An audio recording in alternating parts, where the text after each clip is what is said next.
Hi everyone, could you imagine living in the post-apocalypsis world without internet, mobile phones, or even without electricity? Imagine a moment when the hum of the fridge goes silent.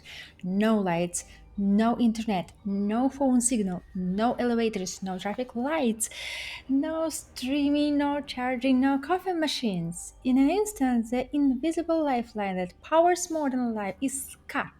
Yet, our history shows that people lived in such conditions for centuries, and all wellnesses of the modern world came to us during the last 5 or 6 decades ago. But we so got used to electricity, warm and clean water in our houses, so the majority of us have never read any information about living in a countryside without this all, and the majority wouldn't even survive if this post-apocalypse world get into our life. Our smartphones are so natural for us, so we even could get nervous and scared or angry if we are unable to have it or use it. And that's happened in Spain and Portugal during a massive power outage that offered a brief but shocking glimpse into the world without electricity, a world we are no longer prepared for. So, what happened? So, both countries, Spain and Portugal, experienced a significant blackout affecting large portions of the population from Lisbon to Madrid and beyond. And it wasn't due to a local technical fault, but a cascading failure in the European energy grid, sparked by a disruption in the French transmission system. Due to how interconnected the power networks are across Europe, a chain reaction was triggered, cutting power to entire cities and rural regions. So these two countries lost electricity for about 10 hours. Essential services such as transport, hospitals, and emergency communication were put under stress. Backup generations kicked in where they existed, but the chaos exposed just how fragile developed infrastructure can be. So here I want to show you what happened to the ordinary people. Let's watch some video. This is a live look at Madrid's main train station. It's just gone 10 a.m. Many of these passengers have spent the night sleeping on the ground. And that's just the tip of the iceberg, with the outage causing chaos across 3 countries. Traffic chaos and confusion. Drivers stuck at a busy intersection after the lights went out. Underground train networks plunged into darkness. Services brought to a halt, passengers forced to walk along the tracks, others stranded far from their destinations.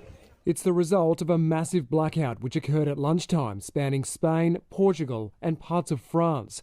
Tens of millions, mostly across the Iberian Peninsula, suddenly without electricity. And all the power went out. They evacuated the entire building. We got out in the streets. There was people pouring into the streets. Melbourne man Craig White and his wife and daughter were inside Madrid's Museo del Prado, the Spanish capital, which has more than 3 million residents, one of the worst affected cities. All the bars were shut. All the restaurants were shut. You couldn't use credit cards. You couldn't get petrol out of petrol pumps. It triggered crisis meetings. Also, I have a friend who lives in Spain with her family, and what she writes in her Telegram channel, I would like to translate for you. It's amazing how much unexpected stuff keeps coming our way. Every time something wild happens, I think, okay, next up, aliens, what time for sure? This time for sure. A global pandemic, war, an earthquake, a flood, and now we found ourselves in a country that was, in a single moment, completely shut off from electricity. Like, how is it even possible? When the power first went out, I thought it was back in Turkey over there that used to happen all the time. But then I remembered, no, I'm not. I checked the stairway light also out. Great. I thought no need to go searching for some imaginary fuse box that might have been blown. But then I realized there was no mobile signal, and that was really strange. Then Zhenya, her husband, came home and said there was no electricity in the whole city. What? A few minutes later, he managed to get a sliver of internet, and we found out there was there was no power in all of Spain. At that point, he finally stopped stressing that his workday was slipping away without him. We were still in total confusion. He picked up our daughter from school and stopped by the cafe near the big supermarket. Lucky them, they just installed solar panels and on the roof last month, and now look at that, they had their own power. Smart move. Then we got home to nothing. And I go, where the water? Where the water? I didn't even mention food, but come on, at least water. So her husband and daughter didn't buy any water. At home, we had like half a liter for all of us, thanks to the filter. I still remember those photos of empty shelves in Valencia during Dana storm. So we went out and grabbed some water, milk, and a bit of fruit. Shelves were already half empty, and it wasn't even the end of the working day. Oh, the only three stores in the whole city were open, two near us and one on the other side of the town. Though they don't live in a big city, they live in a small city. But overall, no panic, like zero panic. In the city center, traffic was being directed by emergency crews immediately. In our area, people just figured out themselves, not a single accident. Knock on wood. Gotta say, the Spanish really handled it well. The worst part for us, the total unknown. I mean, literally no idea what was happening, just no electricity anywhere in the country and all of these consequences that come with that. Of course, in a big city, things were different. People were walking around, subject tracks, stuck in traffic jams, missing flight, chaos. But hey, it's good to be a tourist out there. Good tourist. We made dinner on the camping stove, ate by candlelight dumplings and shrimp with beer, saving the most precious item from the fridge.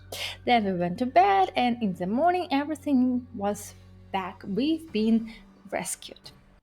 So, some initial reports suggested a rare atmospheric phenomenon may have been to blame, citing a statement attributed to the Portuguese grid operator RAN. In extreme weather such as storms and heat waves, the cables that carry electricity overhead can oscillate, which can cause problems with the conditions, particularly on older and less well maintained equipment. However, the weather in Spain was normal on Monday. On Tuesday, Rand denied it had happened, responsible for their statement, but did not give further details. The Portuguese government blamed an unexplained power transmission issue. In Portugal, we have no information related to a cyber attack or hostile act at this stage, said a government spokesman, Antonio Leitão Amaro, who told CNN Portugal there seemed to have been an issue in Spanish power transmission.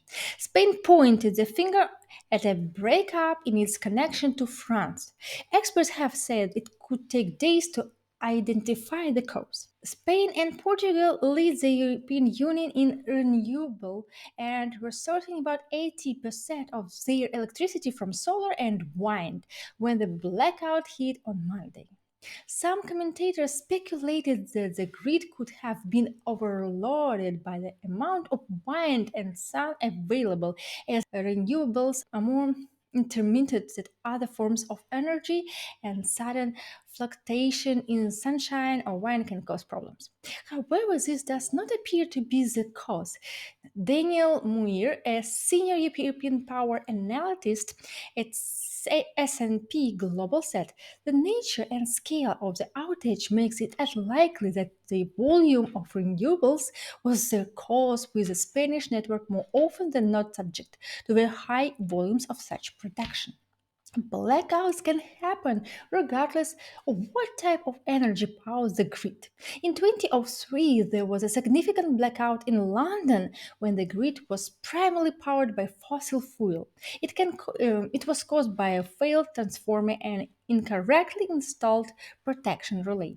In the 2019 UK blackout was caused by equipment failure at a wind farm and at gas power station, which both occurred when a lightning strike hit a transmission circuit north of London. In both cases, engineering failures caused the problems. In 2003, a problem with a hydroelectric power line between Italy and Switzerland caused a major outage across the Italian peninsula for about 12 hours. Keith Bell, a professor of electronic and electrical engineering at the University of Strathclyde, said, "Events of this scale have happened in many places around the world over the years.